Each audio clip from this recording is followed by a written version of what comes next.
શ્રી વિષ્ણુ સહસ્ત્ર નામનો પાઠ. અંત વિનાના હજારો સ્વરૂપવાળા, હજારો ચરણ, મસ્તક, સાથળ અને બાહુવાળા પરમાત્માને નમસ્કાર હો. હજાર નામવાળા અને હજાર કોટી યુગને ધારણ કરનાર એવા શાશ્વત બ્રહ્મ પુરુષને નમસ્કાર હો. જેની નાભીમાં કમળ એવા ભગવાન શ્રી વિષ્ણુને નમસ્કાર હો. જળમાં શયન કરનાર શ્રી વિષ્ણુ ભગવાનને નમસ્કાર હો. હે કેશવ, હે વાસુદેવ, આપને નમસ્કાર હો. બ્રહ્મ સ્વરૂપ અને ગૌ બ્રહ્મનું હિત કરનાર એવા દેવને નમસ્કાર હો. જગતનું હિત કરનાર શ્રી કૃષ્ણને નમસ્કાર હો. ગોવિંદ સ્વરૂપને નમસ્કાર હો. જેમ આકાશમાંથી પૃથ્વી પર પડેલું પાણી સમુદ્રમાં જાય છે, તેમ બધા દેવોને કરેલા નમસ્કાર ભગવાન કેશવ પ્રતિ જાય છે. જેમાં શ્રી હરિનું ભજન પૂજન થાય છે એવા આ માર્ગ નિષ્કુંઠ છે, અને શ્રી હરિના ભજન પૂજન વિનાના માર્ગને કુમાર્ગ જાણવો. બધા વેદો જાણવાથી જે પુણ્ય થાય છે અને સર્વ તીર્થ યાત્રાથી જે ફળ મળે છે, તે સમગ્ર ફળ દુષ્ટોનો નાશ કરનાર શ્રી વિષ્ણુ ભગવાનની આ સ્તુતિ શ્રદ્ધાપૂર્વક કરવાથી મળે છે. જે મનુષ્ય શ્રી હરિના મંદિરમાં નિત્ય 3 વાર પ્રભાત, મધ્યાહન અને સાયંકાળ માં 2 કે 1 વાર પણ આ વિષ્ણુ સહસ્ત્રનો પાઠ કરે છે, તેના સર્વ પાપ કર્મો નાશ પામે છે. જે મનુષ્ય આ સ્ત્રોતનો પાઠ ભાવ ભક્તિથી કરે છે, તેના શત્રુઓ બળી જાય છે. તેના ઉપર સર્વ ગ્રહો શાંત રહે છે અને તેના સર્વ પાપ વિનાશ પામે છે. જેણે શ્રદ્ધાપૂર્વક આ સ્ત્રોતોનું ધ્યાન કર્યું કે પાઠ કર્યા, તેને સર્વ દાન આપ્યા અને દેવોની ઋણા પ્રકારની પૂજા કરી એમ સમજવું. જે મનુષ્ય દરેક બારસના દિવસે મારી સમીપ આ સહસ્ત્ર નામનો પાઠ કરે છે, તેને આ લોક કે પરલોકમાં કોઈ પણ ઠેકાણે ભય રહેતો નથી અને તેના કરોડો પાપ ધીમે ધીમે બળી જાય છે. હે અર્જુન, જે મનુષ્ય પીપળાની પાસે કે તુલસીની પાસે બેસીને આ શ્રી વિષ્ણુ સહસ્ત્ર નામનો પાઠ કરે છે, તે કરોડો ગાયોના દાનનું ફળ પામે છે. વળી જે મનુષ્ય નિત્ય શિવાલય અથવા તુલસીના વનમાં બેસીને નિત્ય શ્રી વિષ્ણુ સહસ્ત્ર નામનો પાઠ કરે છે, તે મોક્ષ પામે છે અને તેના બ્રહ્મમાં ઇત્યાદિ ઘોર પાપ હોય તો પણ તે સર્વનાશ પામે છે, એવું ચક્રધારી ભગવાનનું વચન છે.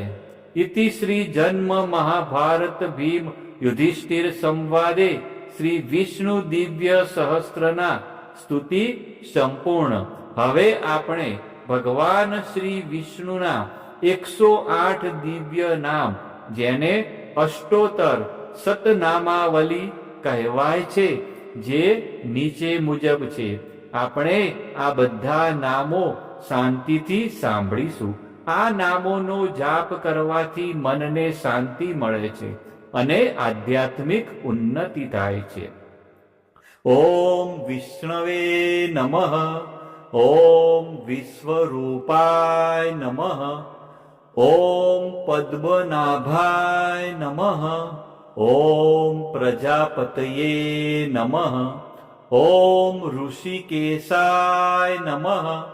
ઓમ પદ્મનાભાય નમઃ. ઓમ માધવાય નમઃ. ઓમ જનાર્દનાય નમઃ. ઓમ ગોવિંદાય નમઃ. ઓમ ત્રિવિક્રમાય નમઃ. ઓમ શ્રીધરાય નમઃ. ॐ केशवाय नमः।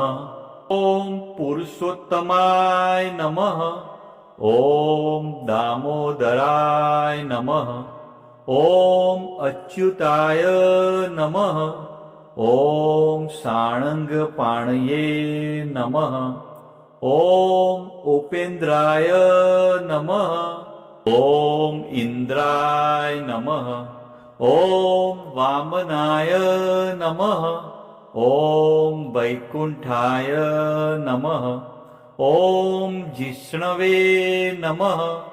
ॐ दैत्यान्तकाय नमः। ॐ भूतभद्रे नमः। ॐ बलिध्वंसिने नमः। ॐ सर्वदेवाय नमः। ॐ चतुर्भुजाय नमः। ॐ गदाधराय नमः। ॐ चक्रपाणये नमः। ॐ पङ्कजाय नमः। ॐ पीताम्बरधराय नमः। ॐ श्रीवत्सकाय नमः। ॐ पद्मपाणये नमः। ॐ वनमालिने नमः। ॐ पद्माक्षाय नमः। ॐ गरुडध्वजाय नमः। ॐ अनन्तशयनाय नमः। ॐ जगन्नाथाय नमः। ॐ सर्वेश्वराय नमः। ॐ परमेश्वराय नमः। ॐ लक्ष्मीपतये नमः।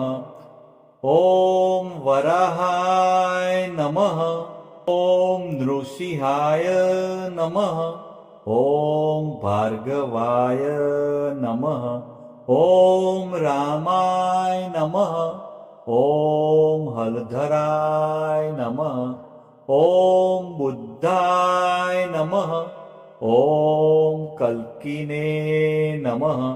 ॐ कृष्णाय नमः। ॐ दयानिधये नमः। ॐ दयामयाय नमः। ॐ ज्ञानेश्वराय नमः। ॐ विश्वकर्मणे नमः। ॐ सच्चिदानन्दाय नमः। ॐ निर्गुणाय नमः। ॐ सगुणाय नमः। ॐ सर्व आत्मने नमः। ॐ अन्तर्यामिने नमः। ॐ कमलाक्षाय नमः। ॐ मुकुन्दाय नमः।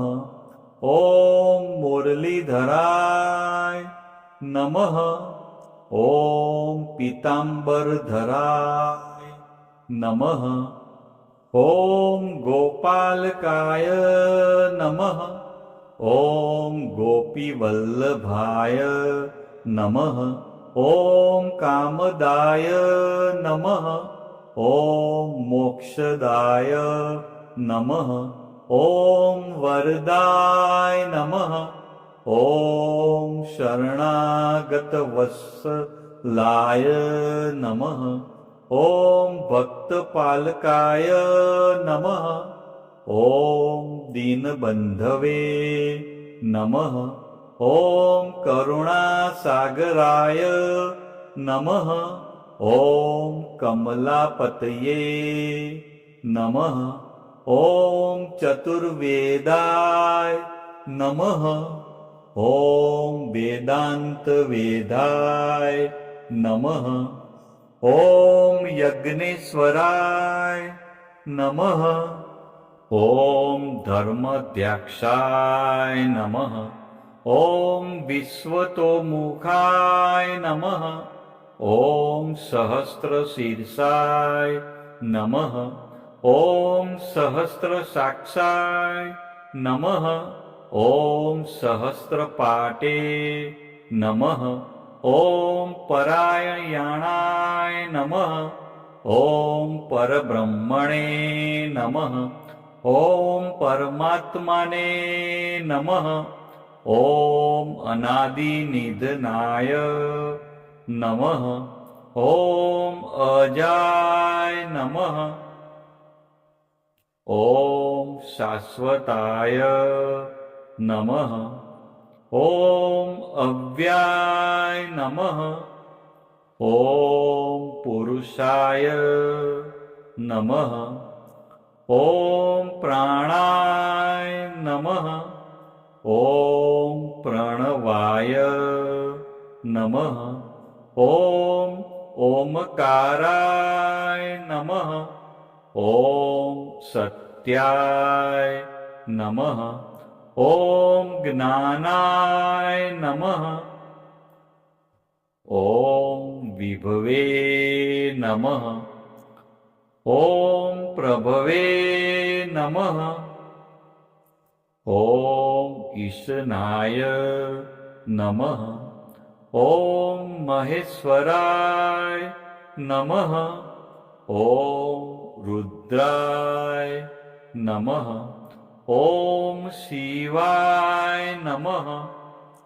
ઓમ કાલાય નમઃ. ઓમ મૃત્યુંજયાય નમઃ. ઓમ અમૃતાય નમઃ. ઓમ સર્વજ્ઞાય નમઃ. ઓમ સર્વાવસ્થાય નમઃ.